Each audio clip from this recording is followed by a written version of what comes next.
What I'm showing here is Shin 1 black version on Amazon, selling for $625. Um, that's a lot of money for a figure.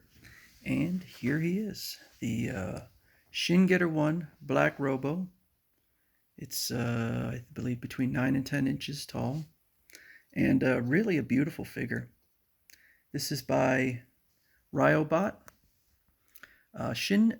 Black Shin Getter Robo originally appeared in Getter Robo Armageddon, and that's it right here. And this is actually one of the very few uh, anime that I didn't even get through. I should go back and watch it, but at some point, I think about 2/3 of the way through, I stopped watching it because I got so bored. It's and that's kind of one of the problems with a lot of these Getter Robos is it's just kind of like a long boss fight, episode after episode, fighting, and it just kind of got tiresome. But I will sit down again, probably sooner rather than later, and revisit the anime. He also reappears in the latest one I've gotten, which is Shin Getter Robo Arc, or I'm sorry, Getter Robo Arc, and so Getter Robo Arc almost feels like an homage to the various Robos. It is based on a manga from about 20 years ago. But this one, it really is pretty good. I liked this one, or I'm still watching it. I'm about halfway through, but I really enjoy it.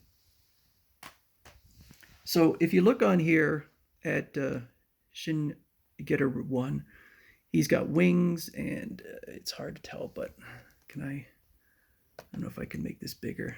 I guess not. He's got flames that go around his head. So I do have the flames on there.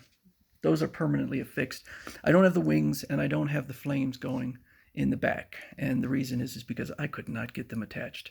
I did not pay anywhere close to $625, but I did pay quite a bit for this one. And it is disappointing when you pay that much for a figure and you cannot get certain accessories on. And I'm the type of person that when I pay that much for a figure, I am not going to push it in that hard. And I did have that happen one time where I really was trying to, it was a transforming figure, and I really wanted to fully transform it. And I ended up doing something wrong and pushing a piece of plastic into another piece and putting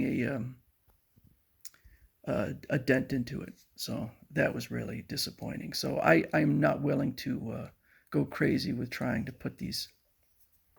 This guy wants to fall over. To put these accessories on. So this is a really nice figure. And you saw there, it was started toppling over. It actually does stand fairly easily, and I've never had it topple over. But I am always scared with this one because he's fairly tall, and he's got a lot of weight up top, with those big giant shoulders and the beefy, fairly beefy body there. But he does have some pretty good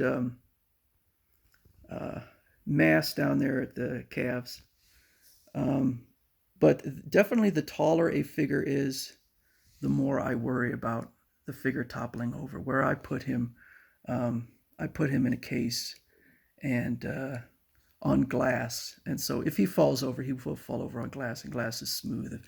So it hopefully I have them packed in there tight enough so he's going to hit another figure, and then the figure will hit another one, or he'll fall backwards.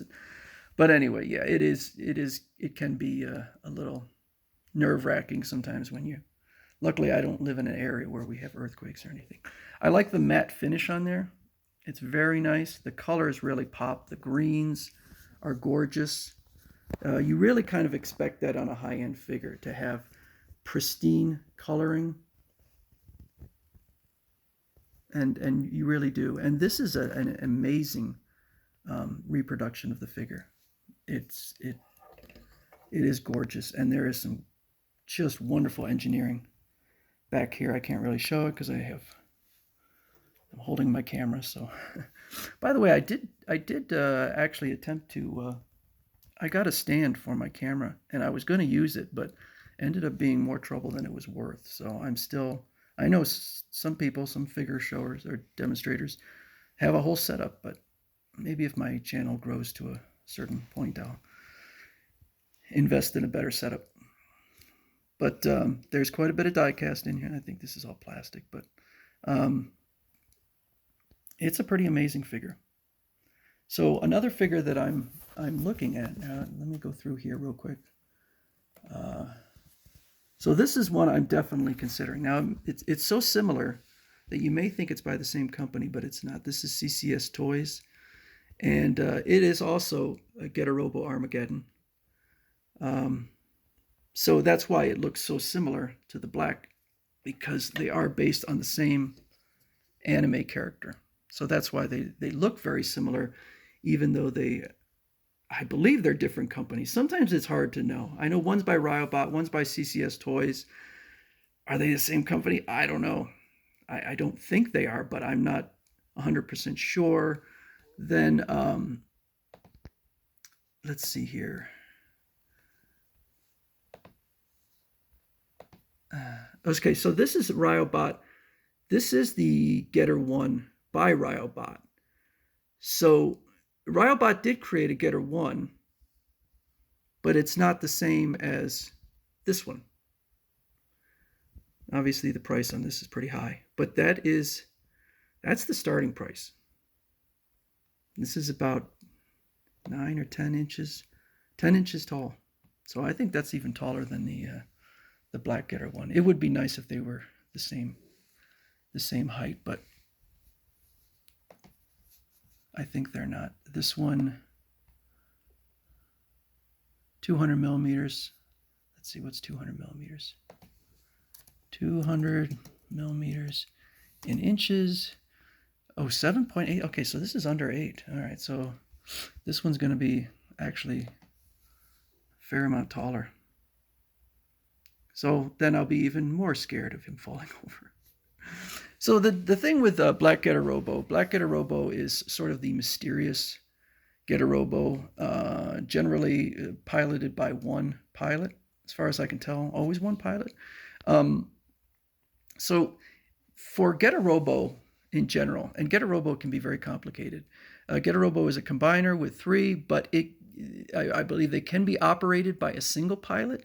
And I think that the way it works is that depending upon the order in which the vehicles join, it can have 3 different outcomes, 3 different robot configurations, and depending upon which vehicle attaches first, that's going to be the pilot. And so, given that Getter 1 never seems to detach its, if it even has separate vehicles, it never seems to detach. So if you only ever use one configuration, then you can get by with a single pilot. So as I said, Getter Robo is a complicated animation, and I'm still learning as time goes on. So it's kind of neat seeing Black Getter Robo make his return in Getter Robo Arc, and it is supposed to be a continuing storyline. There are some of them are out of continuity. The continuity isn't completely tight, but there is a loose continuity. I think Armageddon is, I want to say it's completely out of continuity. It uses a lot of the elements, but including the characters, but I don't think it is in continuity with the overall storyline. So this is Black Shin Getter, and I did find him on eBay, but and there's some prices, but I could not find any instance where one actually sold. So I can't really get a gauge of what the figure's actually worth if nobody's buying them. So a lot of people are trying to get high prices for them, but so there you go. Beautiful figure.